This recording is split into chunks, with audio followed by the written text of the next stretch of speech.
Hello everyone, আসসালামু আলাইকুম। Welcome back to our new video. So অনেকদিন পরে ব্লগ করতে চলে আসলাম।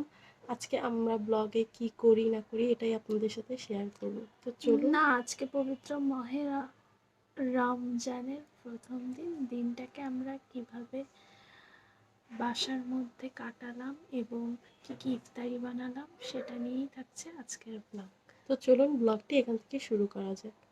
তো সেহেরি করে ঘুম থেকে উঠতে একটু লেট হয়ে যাওয়ায় আমার ছোলা ভেজানো একটু লেট হয়ে গিয়েছিল। এর জন্য আমি একটা বোলের মধ্যে একটু গরম পানি করে দেন এর মধ্যে ছোলা দিয়ে দিব, যাতে আমার ছোলাটা একটু তাড়াতাড়ি ভিজে যায়। বাই দ্য ওয়ে, এই টেকনিকটা কিন্তু আপনারাও ফলো করতে পারেন। এটা অনেক কার্যকারী, খুবই অল্প সময় ছোলাগুলো ভিজে যাবে। দেন আমি ওখান থেকে চলে গেলাম সোজা কিচেনে যেয়ে দেখলাম থালা বাটি খুবই অপরিষ্কার অবস্থায় আছে।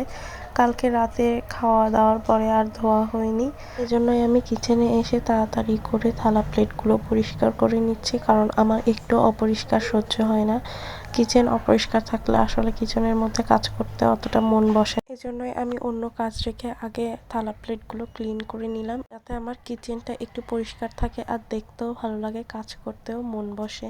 আজকে যেহেতু প্রথম রোজা, সেহেতু একটু কিছু বানাবো আজকে। আর উঠতেও লেট হয়ে গেছে, যার জন্য একটু সব কিছু লেটে লেটে হয়েছে। তো দেখেন, আমি প্রায় 20 মিনিট পরে ছোলাটা দেখতে আসলাম। দেখেন কত দ্রুতই আমার ছোলাটা কিন্তু ফুলে উঠেছে।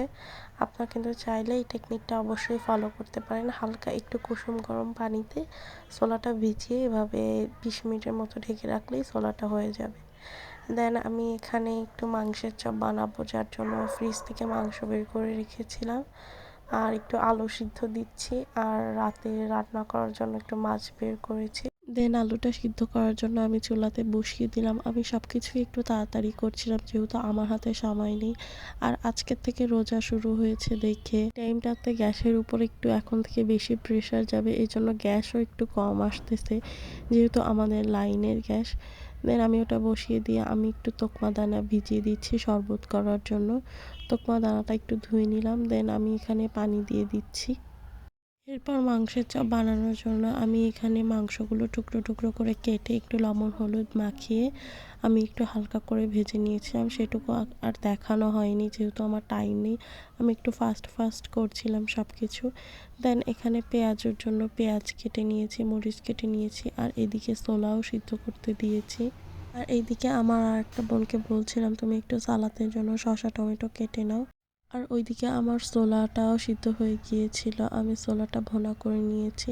আমার ছোলা ভুনা শেষ। আমি এবার ছোলা ভুনাটা সার্ভ করে নিব একটা বোলের মধ্যে। সার্ভ করে নেওয়ার পরে আমি এবার ভাজি ভুজির জন্য মশলা রেডি করব। দেন আমি ফার্স্টে বেগুনি বানাবো। বেগুনি বানানোর জন্য আমি একটা বেগুন নিয়েছি, বেগুনটাকে আমি স্লাইস করে চিকন চিকন করে কেটে নিব। এখানে বেগুনি আমরা যে কয়জন আছি ওই কয়টাই পিস করব। এমনিতেও আমরা বেশি মানুষ নেই, আজ আমরা 3 বোন, আমার একটা কাজিন আর একটা আমার আপুর ফ্রেন্ড। তো এই তো আমরা এই কয়জনই আছি।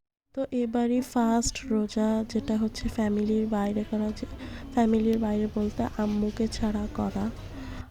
ছাড়া কখনোই বাইরে রোজা করা হয় না। এবার আমরা 3 বোন বাইরের রোজা করছি আম্মুকে ছাড়া। আম্মুকে অনেক মিস করছিলাম।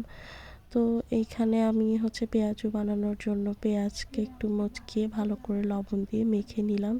মেখে নিয়ে এটার মধ্যে আমি সবগুলো মশলা টশলা দিয়ে এবার একটু ধনেপাতা দিয়ে দিচ্ছি। ধনেপাতা ছিল না, আপু আসছে অফিস থেকে আসার সময়, এখন নিয়ে আসছে, এই জন্য এটা লাস্টেই দিয়েছি। আর দেখতেই তো পাচ্ছেন গ্যাসকে আস্তে জ্বলতেছে। গ্যাস আজকে মোটেই নেই। সব দিন সকাল টাইম দুপুর টাইম গ্যাস থাকে না, বিকাল টাইমে গ্যাসের ফোর্সটা অনেক জোরে হয়। আর আজকে ফার্স্ট ইফতারি, আজকেই গ্যাসটার সমস্যা হলো। সো প্রবলেম নেই, আল্লাহর রহমতে আমরা সব কিছু শেষ করতে পেরেছি। আর আমরা বেশি কিছু ইফতারিতে রাখিও না, আজকে যেহেতু ফার্স্ট। আর আপু ছিল ব্যাংকে, এজন্য আর অত কিছু করা হয়ে ওঠেনি। যা করেছি এটাই আলহামদুলিল্লাহ। তো আমরা শরবত বানানোর জন্য যে ইসবগুল ভিজিয়ে রেখেছিলাম, সেটা দিয়ে আমি শরবত তৈরি করে নিলাম। শরবতের জন্য আমরা রুহ আফজাই পছন্দ করি, এই জন্য আমরা রুহ আফজা দিয়েই বানিয়েছি। তো এখানে আমি বেগুনির ব্যাটার করতে চলে আসলাম, আর এখানে আলু ভর্তার জন্য পেঁয়াজটা ভেজে রেখেছিলাম। তো আমি ব্যাটারের মধ্যে একটু ক্রিস্পি করার জন্য চালের গুঁড়াও দিয়েছি। আর বাকি যে মশলা লাগে সেগুলো তো দিয়েই দিয়েছি। এটাতে স্বাদ বাড়ানোর জন্য আমি একটু ম্যাজিক মশলা ব্যবহার করে থাকি। আর আপনারা চাইলে একটুখানি চিনি দিতে পারেন, এটা দিলেও বেগুনির স্বাদটা একটু ভালো হয়। দেন আমি এখানে বেগুনিটা ভেজে নিচ্ছিলাম। দেন আমি মাংসের চপ করার জন্য এখানে আলু ভর্তাটা করে নিচ্ছি। আলু ভর্তাতে পেঁয়াজটা ভেজে দিলে ফ্লেভারটা একটু ভালো লাগে, এজন্য আমি আলু ভর্তাতে ভাজা পেঁয়াজই দিয়ে থাকি সব সময়। দেন আমার এখানে আলু ভর্তা করা হয়ে গেলে আমি আবার চলে যাব বেগুনির ওখানে, বেগুনিটা কতদূর হয়েছে দেখতে।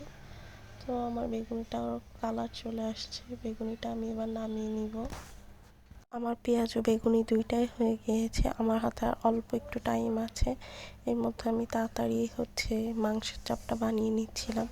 মাংসের চপটা একটু আলুটা টাইট হয়ে থাকার জন্য আমি একটু বেসনে ডুবিয়ে নিয়েছি। তো বেসনে ডুবিয়ে নেওয়ার পরে আমার আলুর চপ তৈরি করা শেষ। আমি জাস্ট এটা তেলে দিয়ে ভেজে নিব। ভেজে নেওয়ার পরে আমি চলে যাব ইফতারি গোছাতে। তো আমি যে ইফতারিটাও গুছিয়ে ফেললাম ঝটপট।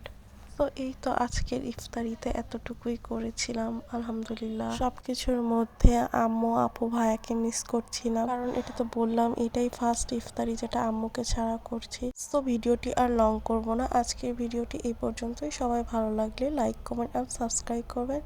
সবাইকে আল্লাহ হাফেজ।